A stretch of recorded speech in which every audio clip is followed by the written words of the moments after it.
to wai logical test 2 ban da logical test, so wannan if din shine zan cire shi anan ya koma if ne guda daya. Sai mu zo nan kun ga sai ya ce mana menene anan value if false, idan ba gaskiya ba fa sai mu ce not qualified, shikenan sai mu rufe bracket. Mun gama. Computer ya ce qualified, wa'annan kuma ya sa musu not qualified. Bari mu dan ƙara budewa. Gashi nan. So wannan qualified a basu scholarship, wannan ma haka, wannan not qualified ba su cancanci scholarship ba.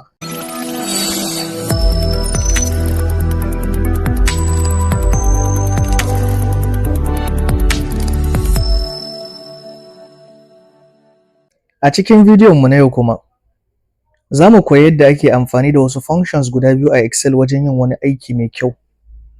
Akwai function na farko sunansa ifs, na koyar da shi. Na biyu sunansa and, shi ma na koyar da shi. So yaya ake haɗa ifs da and? Kalmar ifs ɗin nan kamar ka ce if ne masu yawa. A turanci ba ana ce boy singular, a ce boys plural ba. In an sa abu s ana nufin suna da yawa. To anan ma haka ne. If guda ɗaya, ifs kuma da yawa. So yaya zan haɗa if da and wajen su yi min ayyuka na ban mamaki a cikin Excel? So yadda ake shi ne yanzu wannan ɗan wani ƙaramin dataset ne aka bamu. Wai dataset ɗin shine ga sunayen ɗalibai a nan, ga su Ummu Salma, ga sunan suna da yawa sauran. Dan aka ce ga score ɗinsu kuma. Wannan ya ci 90, ta ci 90, 72, 68 haka sauran dai. Ga attendance kuma. Ana so a ba wa ɗalibi scholarship ko a hana shi scholarship, amma condition ɗin gashi nan a nan wajen. Criteria shine kaman condition. Na farko shine sai ya zama cewa makin ɗinsa ya kai 70. Idan score ɗin shi a nan wajen daga 70 ne yayi sama, to a duba ka'ida na biyu. Ka'ida na biyu kuma shine idan attendance ɗinsa ya kai 90, in nan makin ɗinsa ya kai 70 ko sama da 70, nan kuma ya kai 90, to a bashi scholarship.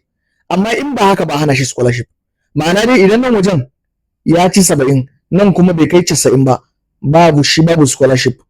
Ko kuma anan ya kai 90 ko ma ya fi 90, amma anan bai kai makin 70 ba, a hana shi scholarship anan. Sai ya cika ka'ida anan da kuma ka'ida anan, tukunna mu ba sa scholarship anan wajen. So ya za mu yi wannan aiki? Aiki ne mai sauki. Idan ka zo nan ka ce equal to sai ka ce ifs haka. Abin da yasa na kawo ifs a farko saboda bari ku kalli me yasa na kawo ifs. Farko bari ka ungura muku yadda are yake aiki. Yanzu ana idan ka zo haka ka ce equal to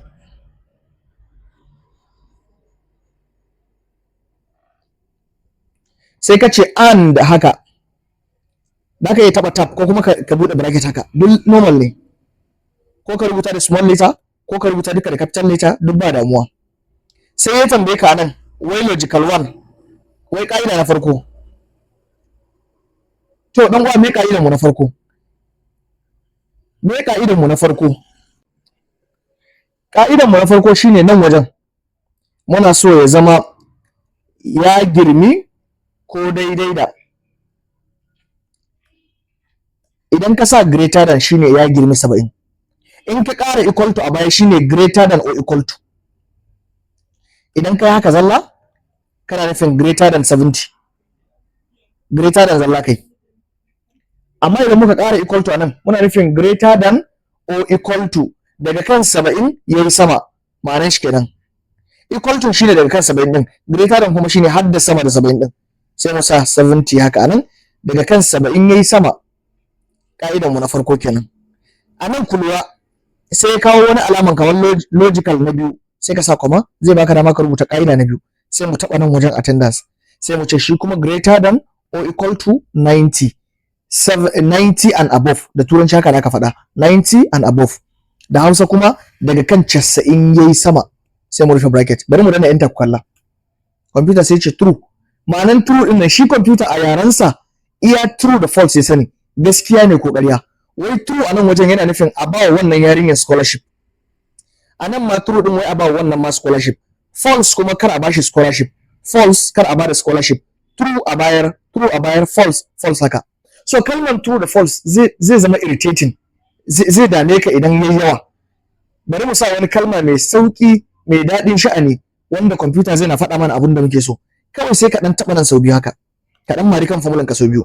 Idan ka zo nan ka mari formula sau biyu, sai ka zo nan farko inda aka rubuta a din nan, kafin a din sai ka sa ifs haka, sai ka taba tab, ka bude ifs. So yanzu computer ka bude masa ifs, sai ka sa wannan formulan a cikin ifs. Dan uwa ana kiran wannan abun nesting formula. Nesting din formula shine ka dauki wani function ka sa shi a cikin wani function don biyan bukatanka.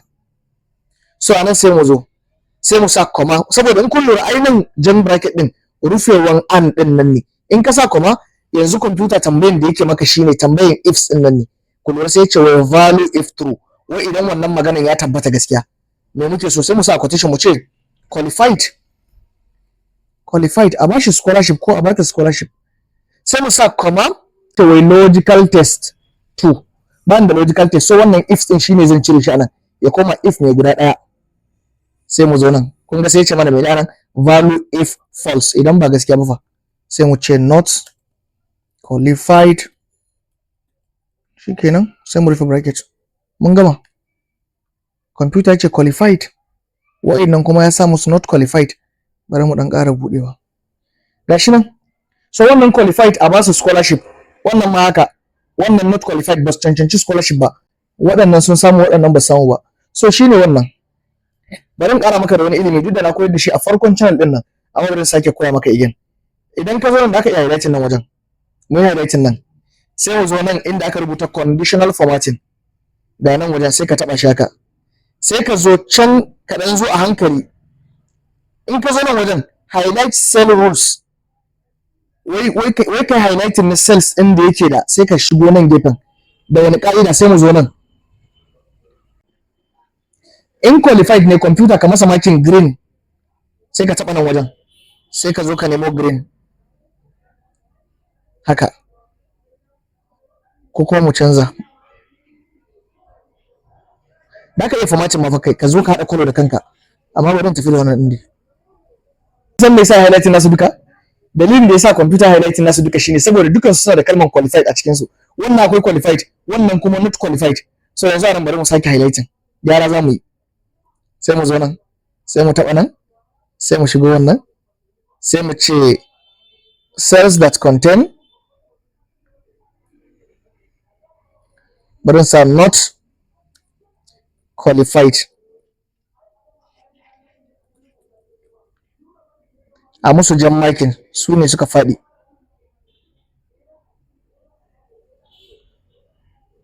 Ba shi kenan ba? So shi kenan Excel ya cire mana waɗanda suka faɗi.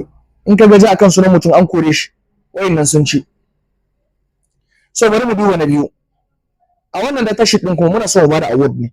Amma ka'idan bada award ɗin mu shine ana so sales ɗinka ya zama daga kan 500,000 ne ya sama. Sa'annan rating ɗinka ya kai 90, daga kan 90 ya sama kenan, sai a baka excellent bonus. Idan kuma abun da ka sayar daga kan 300,000 ne ya sama, sa'annan rating ɗinka kuma 80 ne, to a ce good bonus. Ma'ana yadda mutane suka yi rating ɗinka, misali kai salesman ne wanda ka iya kasuwanci, kana haba da customer, baka ɓata rai, baka fishi, baka yin abubuwa na rashin da'a wa customers. So shine rating kenan, yadda mutane suka yi rating ɗinka. So sales, idan sales kuma ya zama greater than 150, shi kuma small bonus ne, shi babu rating anan, small bonus ne. Duk yadda mutane suke haba da kai, in baka sai da kaya damuwa ne, shi yasa 150 ke dinnan ba ma sa masa rating ba. Otherwise in ba haka ba kuma a ce no bonus. So yanzu a nan ta yada mu wannan condition, kun ga anan ya kamata mu amfani da ifs. Nan shine mai amfani da ifs, nan kuma shine mai if guda daya. Bari in gyara sunan sheet din anan, in ce if and anan, nan kuma shine mai ifs din. So anan sai ka ce equal to, sai ka fara da ifs din masu yawan kenan. Ifs haka, sai ya tambaye ka wani logical test. A cikin logical test din kan nan abu guda biyu kake dubawa, sai ka sa and function ne, wannan and din sai ka bude bracket, function ne.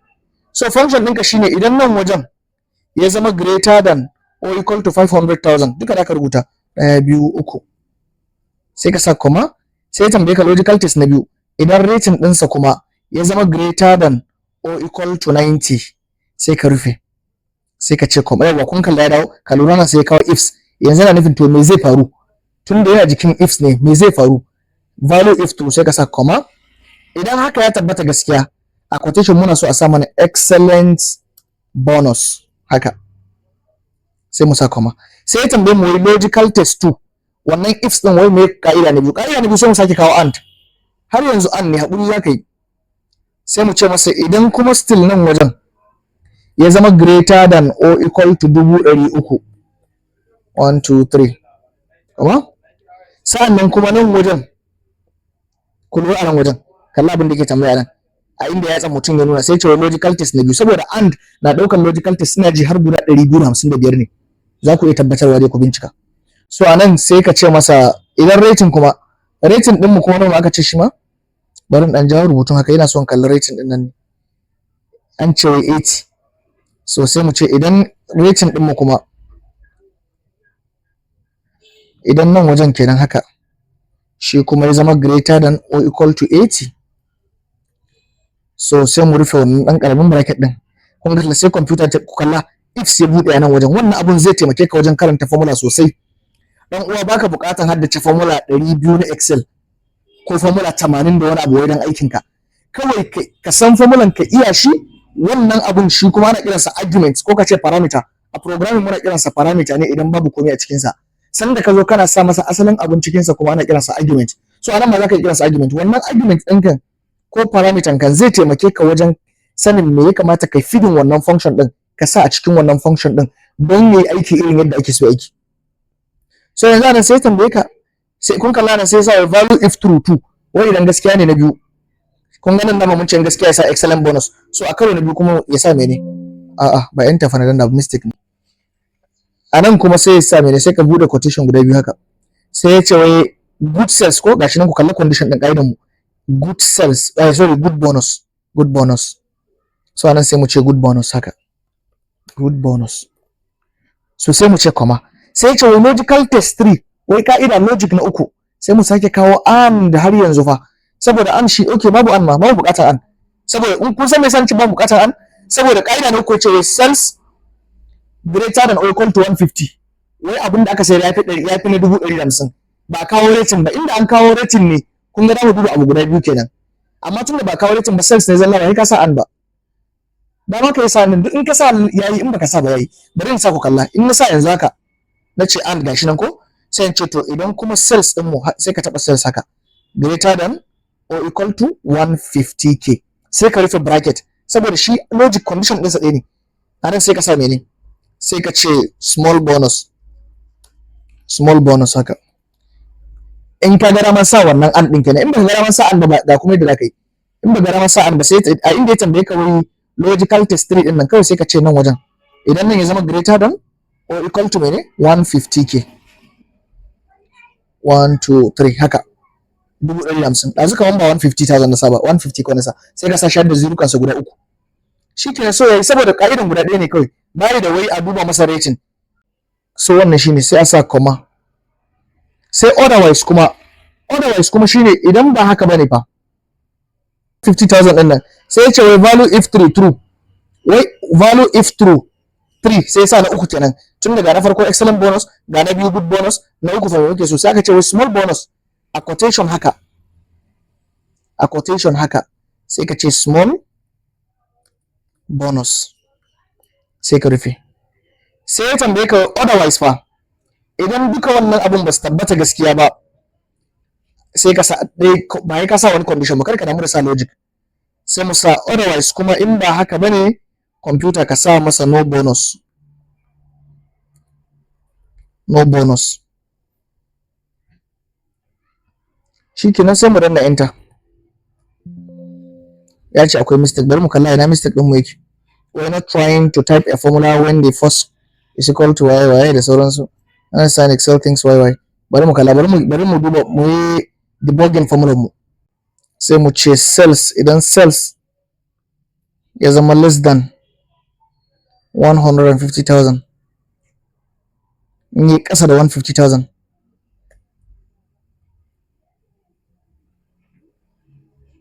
value if false shine otherwise else kenan, sai sa no bonus, no bonus haka. shikenan sai mu rufe bracket. Kun gani ya kawo. Bari mu faɗa muku me na gyara a formulan nan. Abinda na gyara shine na ce wa computer idan kuma yayi ƙasa da 150 saboda yana gwada min cewa dole sai na sa wani abu ne, ba na sa masa else kawai ba saboda ba if bane. So anan sai na ce masa idan yayi ƙasa da 150 kawai ka sa no bonus. Shikenan sai na danna enter. Anan sai sa excellent bonus. Gashi nan ga su good bonus. Kun san me yasa aka sa wannan good bonus? Saboda ya faɗa nan ka'idan ne. Ya girmi 300,000. Dama mun ce daga kan 300,000 kalan line. Mun ce daga kan 300,000. Mun ce daga kan 300,000 yayi sama. Shi nasa 400,000 ne. Ma'ana yayi sama 300,000. Sa'annan rating ɗinsa daga kan 80 yayi sama, yana 92. Shi ne ya faɗo a nan line masu good bonus. Shi yasa aka sa masa good bonus anan. Shi kuma wannan excellent ne. Me yasa ya zama excellent? Mun ce daga kan 500,000 yayi sama, shi na 550. Har da 500,000 ma na cikin nan category din. Sai muka ce kuma nan idan rating ya zama 90 yayi sama 90, kuma shi na da 90 daidai. Ko 95 yanzu ka sa 91 anan. Bari in sa 80 ku kalla. Kun ga ya dawo good bonus saboda ya faɗi wannan ka'idan. Amma na sa 95 zai dawo da shi excellent. Ya dawo excellent. Haka in ka sa 90 din ma saboda daga kan 90 ya sama muka ce. Shi ma excellent ne. So haka Excel zai maka aikin nan. So yanzu idan ka zo ka tafi kai kasan nan sosai haka. Gashi ya kawo maka kusan na kowa. Ga masu small bonus. Babu wanda ba bashi bonus bane? Bari mu gwada kawo wani anan mu kalla. Idan muka kawo wani misali muka kawo suna jagwalgwale haka sai muka sa 130. Kun ga Excel bai mana wani abu anan ba ko?